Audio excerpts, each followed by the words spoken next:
Pemirsa, kita awal informasi pada pagi hari ini dari ledakan keras yang terjadi di kota Pasuruan, Jawa Timur. Akibat ledakan yang diduga dari bom ikan atau bondet itu, satu rumah rusak berat. Bondet, uang gawe bondet, omae meledak. Rameon. Wah, ambune yo. Lho kukusi lho. Rame rek. Uang teron. Warga Kelurahan Ngemplak, Kecamatan Panggungrejo, Kota Pasuruan, Jawa Timur panik usai mendengar suara ledakan keras dari sebuah rumah. Suara ledakan ternyata berasal dari rumah milik nelayan bernama Matcung. Dari bondet nih. Tembok belakang rumah Matcung jebol bahkan nyaris ambruk, sementara rumah di sebelahnya rusak di bagian atap. Warga mendengar 2 kali suara ledakan di dapur rumah milik Matcung, dibarengi asap tebal hingga terlihat percikan api. Saat kejadian, sejumlah tetangga langsung berhamburan keluar rumah dan menyelamatkan diri. Diduga kuat sumber ledakan dari bom ikan atau bondet. Kayaknya bondet ya. Ini nelayan, Pak. Iya, Suaranya keras apa enggak tadi? keras dari kita menyebar Terdengar semua. Keras tadi saya lagi beli sama saudara Ya. bundang itu pecah kan. Banyak kita buang itu Pak. Terdengar berapa kali ledakan? 2 kali beledaknya itu Pak. 2 kali. Keras sekali. Pak. Terus warga panik tadi. Pas keluar semua. Iya langsung keluar. Langsung keluar semua ya. Ini ada yang Ada yang kena. sampai rusak berarti rumahnya.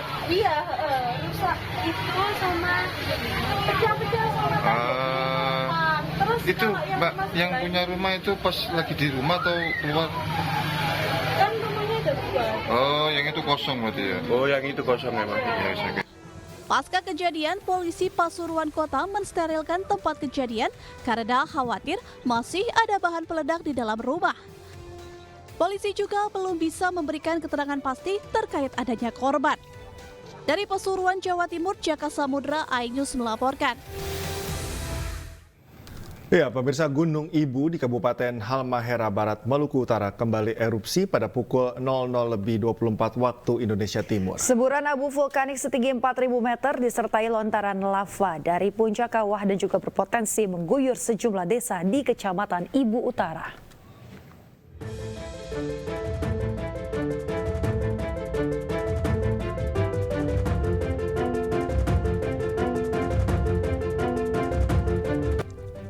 Letusan dahsyat Gunung Ibu di Kabupaten Halmahera Barat, Maluku Utara kembali terjadi. Letusan terjadi pada pukul 00:24 waktu Indonesia Timur disertai suara dentuman. Pos pengamatan Gunung Ibu mencatat semburan abu vulkanik setinggi 4.000 meter dari puncak kawah yang disertai lontaran lava pijar sampai 1.000 meter di bawah bibir kawah Gunung Ibu. Semburan abu vulkanik mengarah ke arah barat laut dan utara, sehingga sejumlah desa yang ada di sekitar Gunung Api Ibu berpotensi diguyur abu vulkanik.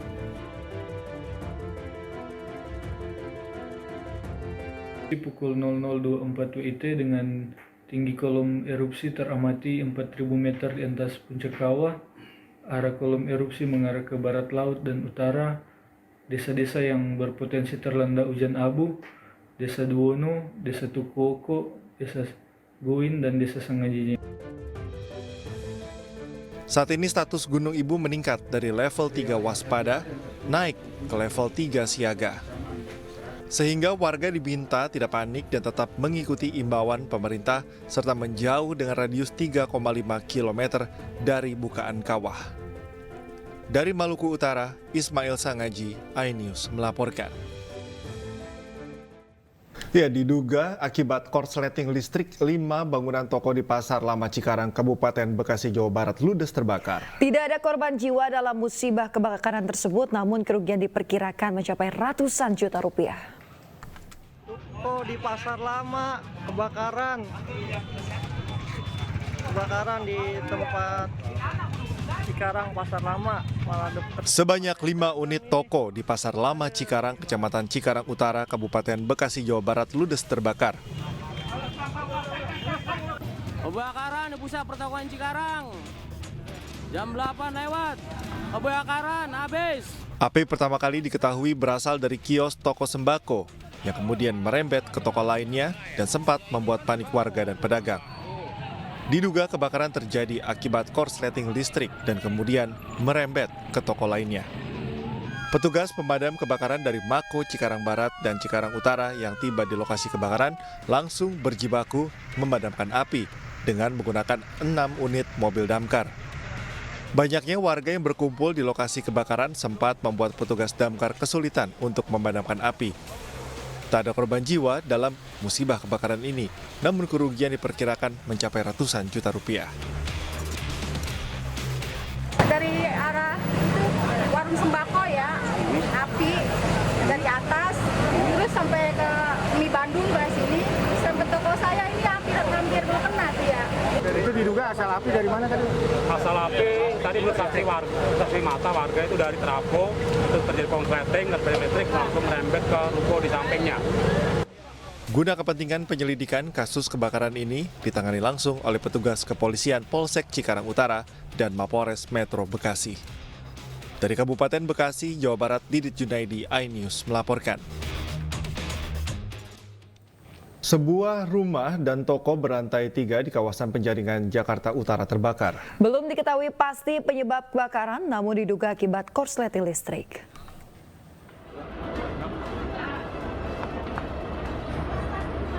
Kobaran api terlihat dari lantai 2 sebuah ruko di areal Komplek Ruko Pasir Emas di Jalan Pluit Dalam 3, Penjaringan, Jakarta Utara.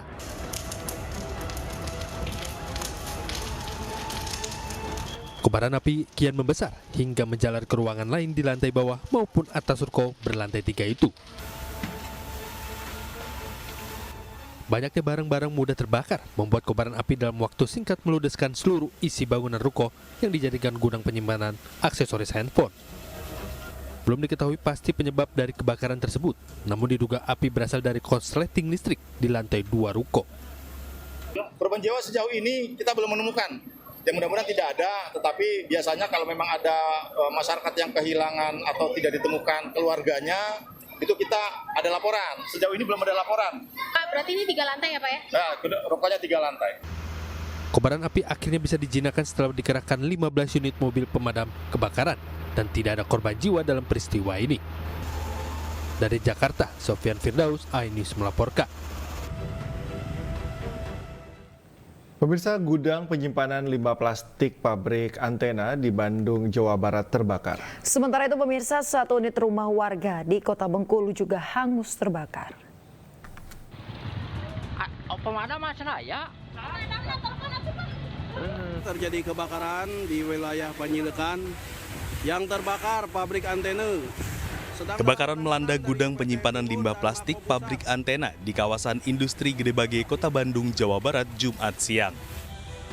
Banyaknya material plastik yang mudah terbakar sempat menyulitkan petugas damkar memadamkan api.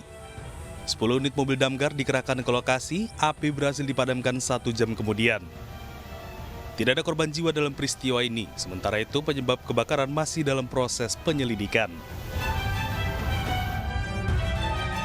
Jumat siang, warga di Komplek Pebabri, Kelurahan Lingkar Barat, Kota Bengkulu dikejutkan dengan kebakaran yang melanda salah satu rumah warga. 5 unit mobil pemadam kebakaran dan belasan personil dikerahkan ke lokasi guna melokalisir dan memadamkan api. Setelah berjibaku sekitar 1 jam, api pun berhasil dijinakkan oleh petugas. Saat kejadian, penghuni rumah sedang berada di dalam rumah dan berhasil menyelamatkan diri. Tidak ada korban jiwa dalam peristiwa ini, namun kerugian ditaksir mencapai ratusan juta rupiah. Dari Tim Liputan iNews melaporkan. Pasca diguyur hujan, tebing setinggi 50 meter di Desa Bala longsor dan menutup jalan penghubung Kabupaten Mamasa, Sulawesi Barat pada Kamis sore. Ya pemirsa, akibatnya sejumlah kendaraan di Jalan Poros Mamasa yang nekat menerobos terjebak material longsor hingga harus ditarik dengan kendaraan lainnya. Kemacetan juga terjadi di sekitar lokasi hingga 2 jam lamanya. Hal itu terjadi karena sejumlah pengendara tidak bisa dan takut melintas sebab masih terjadi longsor susulan. Guna mengantisipasi kemacetan, pihak kepolisian Satlantas Mamasa diterjunkan ke lokasi untuk mengatur arus kendaraan dan melakukan buka tutup jalan.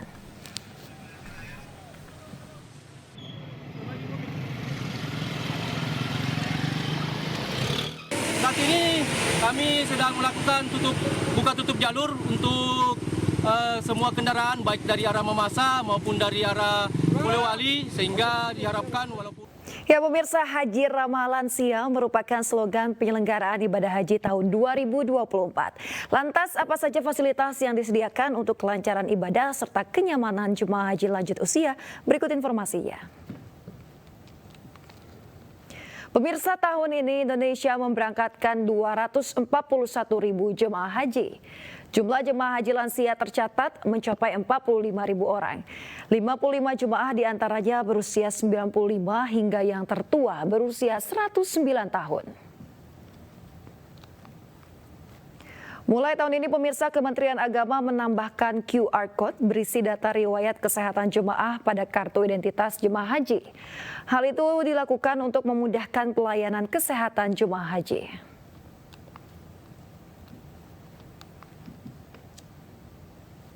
Fasilitas ramah lansia dan disabilitas mulai dari embarkasi di Indonesia hingga Arab Saudi, mulai dari kursi roda, bus khusus lansia dan juga disabilitas, makanan khusus serta petugas pendamping lansia.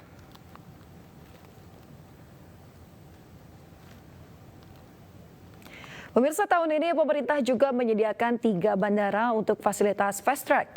Ketiga bandara yakni Bandara Soekarno-Hatta di Tangerang, Adi Sumarno Solo dan juga Bandara Juanda Surabaya. Dengan demikian proses keimigrasian jemaah sudah diperiksa dan diselesaikan di bandara keberangkatan di tanah air.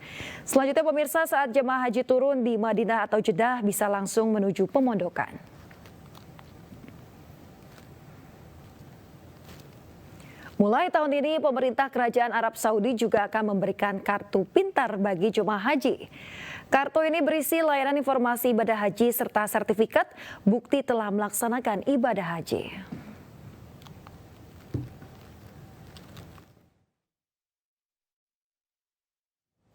Pemirsa, menjelang kedatangan jemaah calon haji Indonesia, panitia penyelenggaraan ibadah haji di Arab Saudi terus bersiap.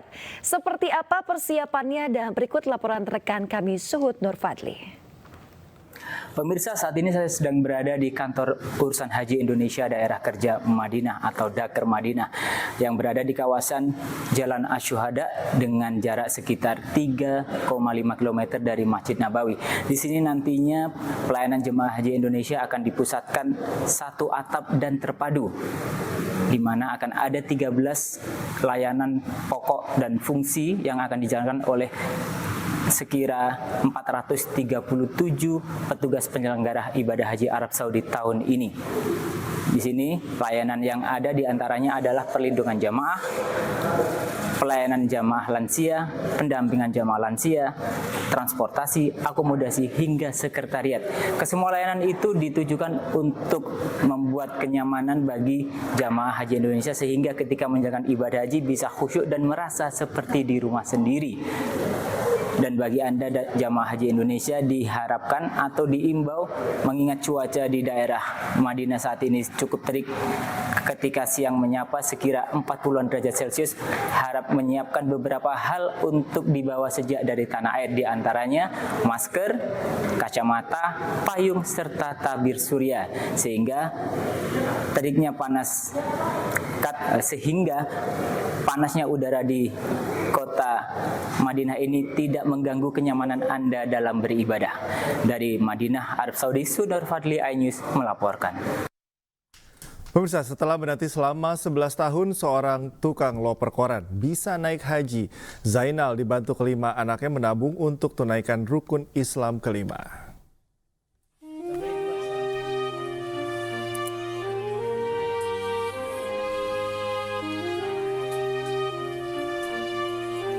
Jaina Arifin, seorang tukang loper koran ini tak menyangka akan mendapatkan undangan ke rumah Allah pada tahun ini. Ia, warga kampung Babakan Sirna, Kota Bogor ini akan berangkat haji ke Tanah Suci Mekah pada 20 Mei mendatang.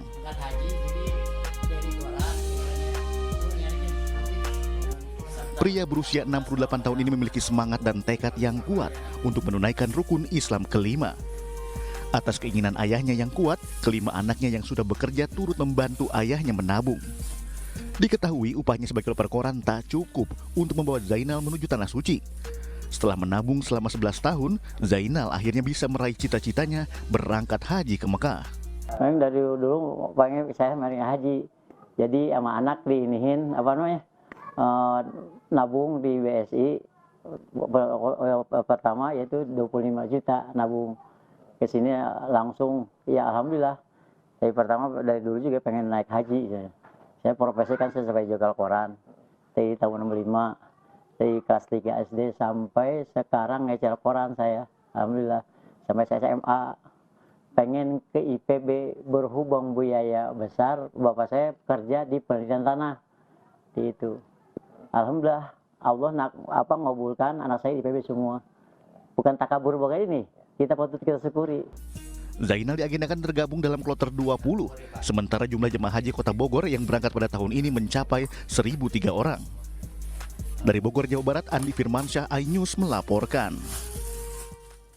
Pemirsa, berbagai cara dilakukan para calon jemaah haji untuk menandai kopernya agar tidak tertukar.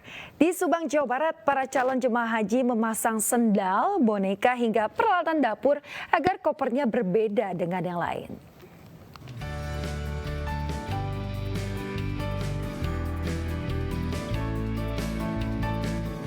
432 koper calon jemaah haji asal Subang ini dikumpulkan di kantor Kementerian Agama Subang. Koper-koper milik calon jemaah haji asal Subang ini didata oleh petugas sebelum dibawa ke Bandara Kertajati Majalengka. Namun ada yang unik dan berbeda dari koper para calon jemaah haji ini. Sebagian para calon jemaah haji sengaja memasang berbagai aksesoris di koper mereka, mulai dari cangkir, plastik, sandal bayi, topi SD, celemek bayi hingga boneka. Pemasangan aksesoris unik ini sengaja dilakukan agar kopernya tidak tertukar dengan para calon jemaah yang lain. Menurut Kepala Kemenak Subang, pemasangan aksesoris di koper para calon jemaah haji ini merupakan inisiatif mereka. Padahal pihaknya sudah memberikan foto dan identitas di tiap koper. Memang ini salah satu strategi ya atau cara yang dilakukan para jamaah haji di masing-masing karum, di masing-masing regu dan karom sehingga memudahkan. Jadi kode-kode untuk memudahkan sebenarnya. Sebenarnya dari pemerintah sudah cukup dengan tutup atau bungkus koper ini sudah ada. Apa yang menjadi cirinya itu adanya identitas nama, nomor regu dan nomor rombongan serta embarkasinya. Rencananya 432 calon jemaah haji asal Subang yang tergabung dalam kloter 1 ini akan berangkat pada Sabtu dini hari ke embarkasi Indramayu. Sementara itu diketahui Kabupaten Subang sendiri pada tahun ini akan memberangkatkan 1.150 calon jemaah haji yang dibagi dalam 3 kloter. Dari Subang, Jawa Barat, Yudi Heriawan, iNews melaporkan. Ya pemirsa, Anda kembali di iNews Pagi bersama saya Yasmin Antani, adarkan saya Cika Multazam. Kita ke informasi berikutnya. Sejumlah pemuda menggelar balap liar di ruas Jalan Raya Bogor, Pasar Rebo, Jakarta Timur. Para pebalap liar juga memblokade jalan sehingga menyebabkan pengguna jalan lainnya tertahan.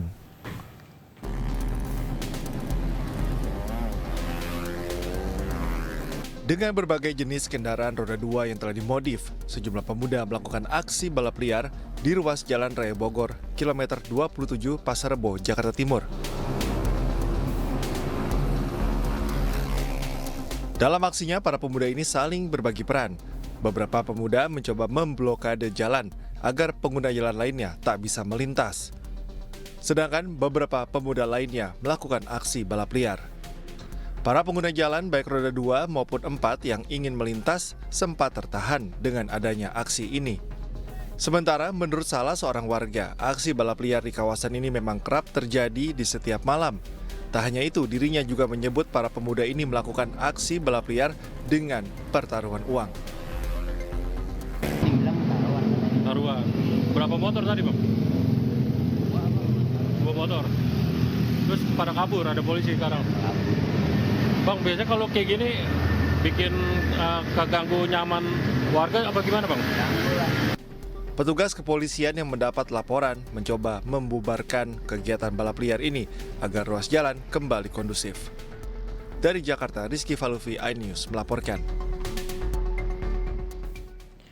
Pemirsa, aksi premanisme terjadi di salah satu toko skincare di Kota Serang, Banten.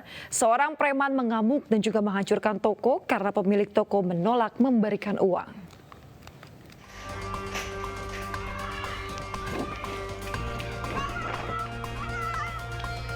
Aksi preman direkam oleh pemilik usaha hingga viral di media sosial. Rumah jasa kecantikan ini kerap menjadi sasaran pemalakan oleh para preman hingga membuat resah pemilik dan pegawai. Menurut keterangan dari pemilik rumah jasa kecantikan, kejadian pemalakan dimulai pada bulan puasa Ramadan. Pelaku datang meminta uang hingga memecahkan kaca, bahkan melempari dengan batu. Belum puas mengintimidasi, preman ini pun datang lagi dan mengamuk dengan mengacak-acak barang dan display di rumah kecantikan karena permintaannya tak dipenuhi. Bilang minta uang, ya saya juga bingung kan, siapa tiba-tiba datang minta uang gitu kan.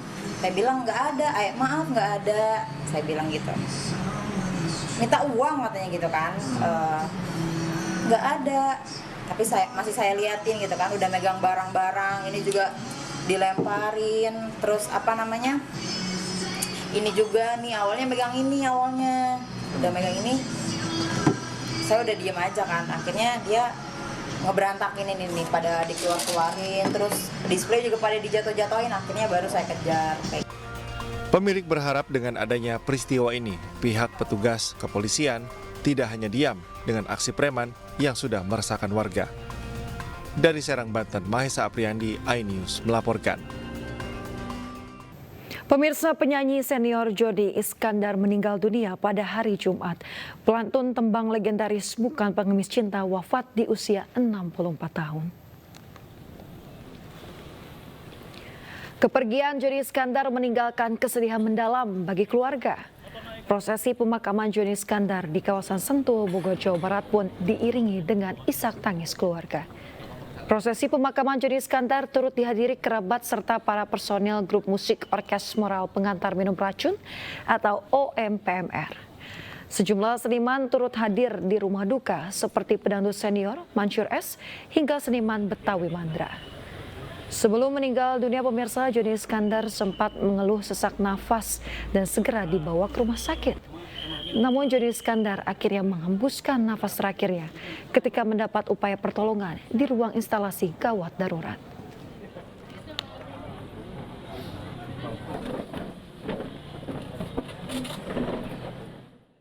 Polisi menangkap 2 artis terkait narkoba inisial EK dan RYH diamankan secara bersamaan. Pemirsa, EK merupakan aktor yang kerap membintangi sejumlah film layar lebar dan sinetron. RK dan RYH ditangkap terkait dugaan kasus penyalahgunaan narkoba. Hingga saat ini pihak kepolisian belum menjelaskan kapan dan di mana EK ditangkap karena masih dalam proses penyelidikan.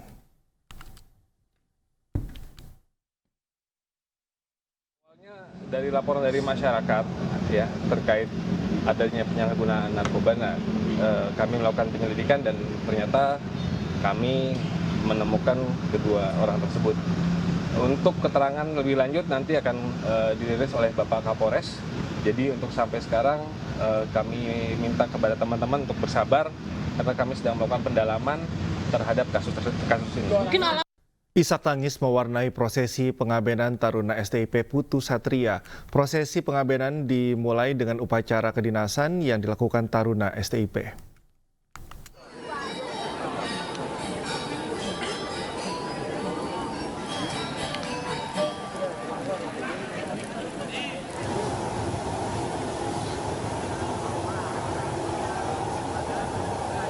Tangis keluarga almarhum Putu Satria Ananta Rustika, korban penganiayaan di kampus STIP, pecah saat kobaran api melahap peti jenazah.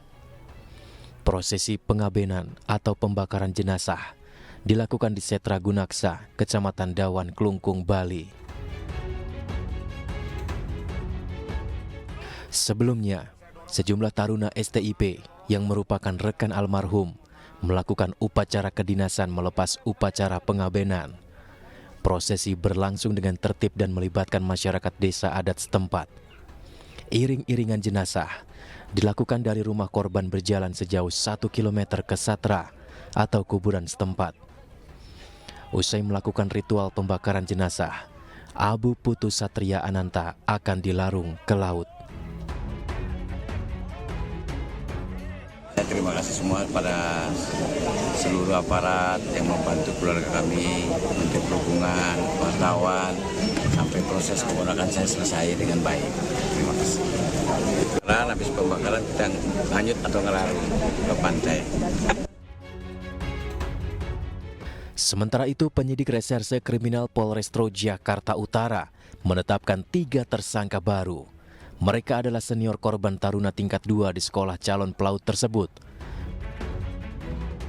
Penetapan ketiga tersangka usai polisi memeriksa 43 saksi, rekaman CCTV, dan hasil visum korban. Sebelumnya polisi telah menetapkan seorang tersangka atas nama Tegar Raffi Sanjaya, taruna tingkat 2 yang merupakan kakak kelas dari korban. Motif penganiayaan tersebut merupakan arogansi dan senioritas. Dari Kelungkung, Bali, Igede Juli Arsana, iNews melaporkan.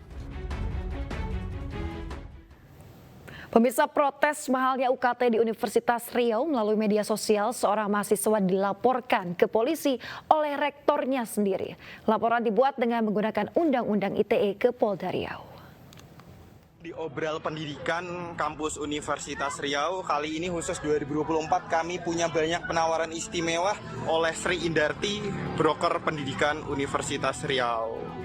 Beberapa jurusan. Seorang mahasiswa berinisial KA mengunggah video bernada protes atas mahalnya biaya kuliah. Ia bahkan menyebut rektornya sebagai broker pendidikan. Tidak terima dengan tudingan mahasiswanya, Rektor Unri Sri Indarti melaporkan akun yang memposting video ini ke polisi. KA, mahasiswa jurusan pertanian semester akhir di Unri ini dilaporkan atas dugaan pencemaran nama baik. Usai viral di media sosial, Rektor Unri Sri Indarti mencabut laporannya. Ia beralasan laporan awal dibuat sebelum mengetahui bahwa pemilik akun tersebut adalah muridnya sendiri. Dari awal, tidak ada laporan yang dilakukan kepada mahasiswa Universitas Riau.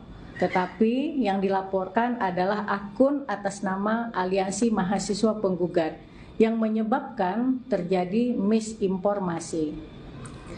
Selaku Rektor Universitas Riau, saya tidak bermaksud untuk melakukan kriminalisasi terhadap mahasiswa saya sendiri, tidak membungkam kebebasan menyampaikan pendapat, dan tetap memberikan ruang untuk melakukan kritik, saran, dan masukan terhadap kebijakan-kebijakan termasuk iuran pengembangan institusi dan uang kuliah tunggal. Karena hasil penyelidikan di Polda Riau sudah diketahui pemilik akun adalah mahasiswa Universitas Riau, maka persoalan ini tidak dilanjutkan dan kami sudah berkoordinasi dengan Polda Riau. Selain mencabut laporan, pihak kampus juga berencana untuk mengkaji kebijakan terkait penetapan UKT. Kampus berdalih kebijakan UKT semata-mata diambil demi kemajuan pendidikan di kampus tersebut. Dari Pekanbaru Riau, Indra Yoserizal, iNews melaporkan. TNI AL mengagalkan penyelundupan 13,43 kg ganja di perairan Jayapura. Ganja itu diketahui berasal dari Papua Nugini. Manusia itu manusia. Lari sudah bang, lari ke dia. Lari. Buka. Mana lihat jalan.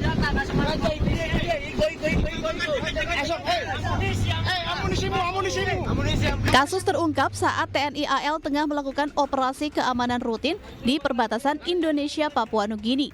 Petugas menemukan satu longboat yang tidak dikenal bergerak dari arah Tanjung Jar ke Hamadi. Tim mengejar dan menggeledah 6 orang beserta barang bawaannya. Awalnya petugas tidak curiga, namun saat melanjutkan pengawasan, petugas mendeteksi adanya benda terapung di permukaan laut. Setelah dilakukan pemeriksaan, didapat 1 tas dan 1 kantung plastik terikat pada aki FB Hidas 75 ampere. Ternyata tas dan kantung plastik berisi ganja dalam beberapa bungkusan. Petugas pun melakukan pengejaran terhadap longboat, namun longboat tidak berhasil ditemukan. Barang bukti bungkusan ganja seberat 13,43 kg diserahkan ke Polresta Jayapura untuk diselidiki lebih lanjut. Pemeriksa melaksanakan pemeriksaan dan penggeledahan terhadap longboat tersebut dan personil atau orang yang di dalam longboat tersebut. Di mana longboat tersebut berisikan 6 orang WNI untuk muatan nihil dan orang yang berada di Lombok tersebut mengaku bahwa tujuan berlayar untuk menghadiri acara duka keluarga di Hamadi. Sekira pukul 01.43 WIB, setelah dilaksanakan pemeriksaan orang dan muatan, tidak ditemukan adanya barang terlarang, dalam hal ini senjata api, ganja ataupun komoditi ilegal lainnya. TNI, Polri, dan BNNP Papua terus melakukan pengejaran terhadap terduga pelaku guna membuka jaringan pengedaran ganja di Jayapura serta menangkap mafia di balik penyelundupan ganja. Pemirsa, TNI Manunggal Membangun Desa atau TMMD merupakan salah satu program yang dijalankan oleh TNI Angkatan Darat sebagai upaya percepatan terobosan pembangunan di daerah pedesaan. Selaras dengan kegiatan tersebut, Kodim 0619 Purwakarta melaksanakan TMMD ke-120 di Desa Gurudug, Kabupaten Purwakarta, Jawa Barat.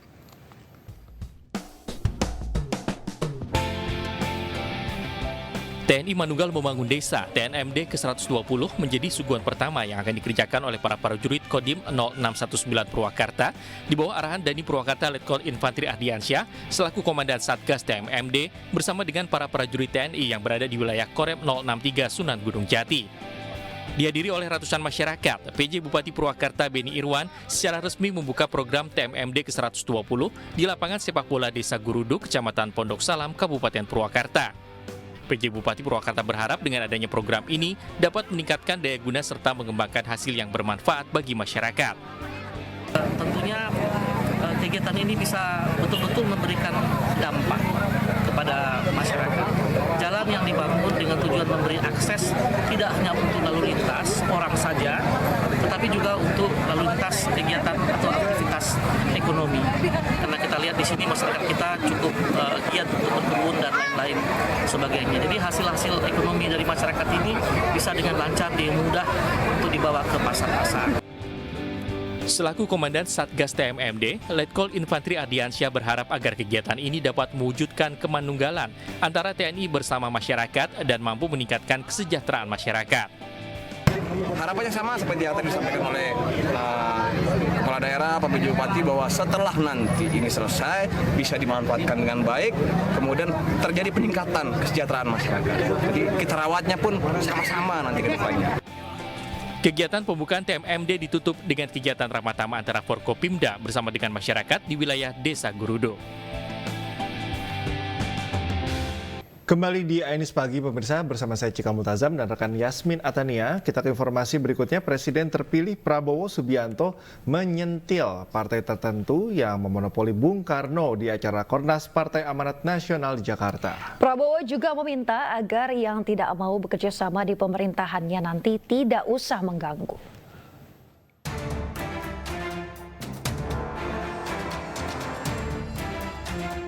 Presiden terpilih Prabowo Subianto menyinggung soal koalisi dan monopoli Presiden Soekarno oleh partai tertentu dalam acara BIMTEK dan Rakornas Partai Amanat Nasional yang digelar di sebuah hotel di kawasan Jakarta Selatan.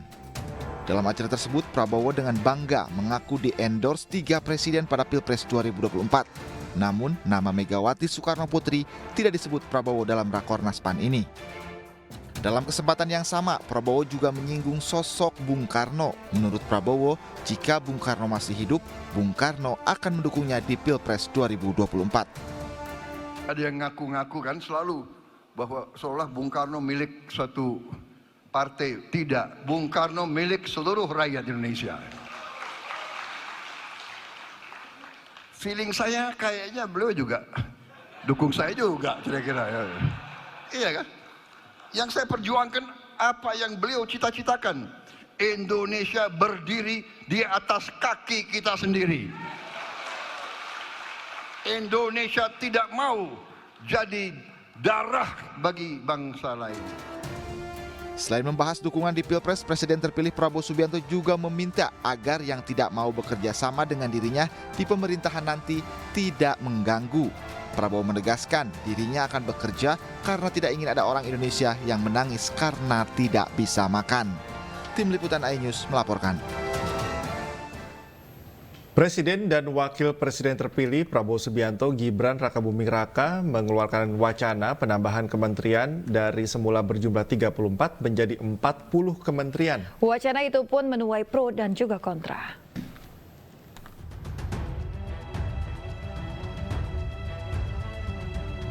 Wacana penambahan kementerian tercuat dari pasangan presiden dan wakil presiden terpilih, Prabowo Subianto, Gibran Rakabuming Raka.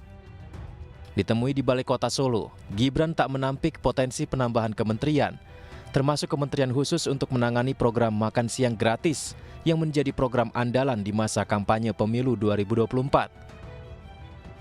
Oh, itu nanti ya, masih dibahas, masih digodok lagi. Tunggu aja ya, tunggu aja.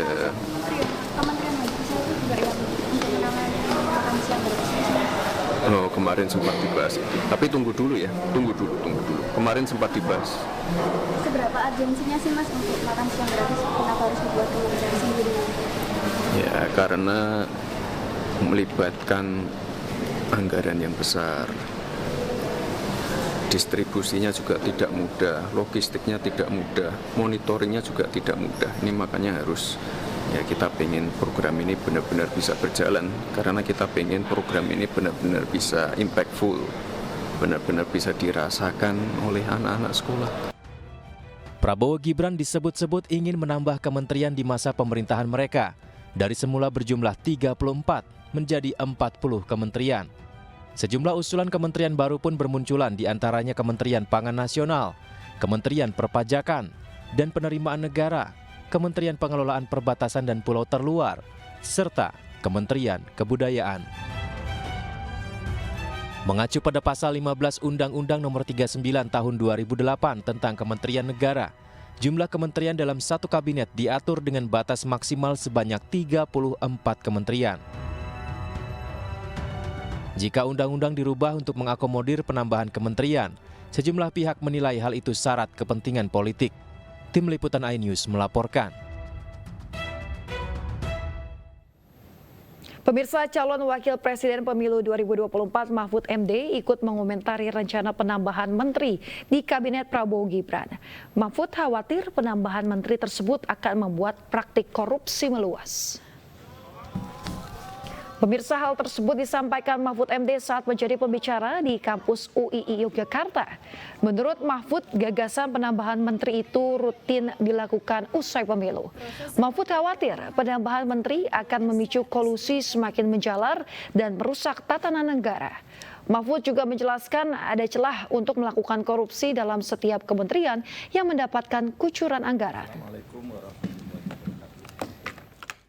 Saudara sekalian, nanti orang bikin kegiatan pemilu menang, lalu karena terlalu banyak yang dijanjikan, menteri-menteri diperluas lagi. Menteri dulu kan 26, jadi 34, nah, ditambah lagi. Besok pemilu yang akan datang tambah lagi jadi 60, pemilu lagi tambah lagi. Karena kolusinya semakin meluas dan semakin minta, rusak nih negara.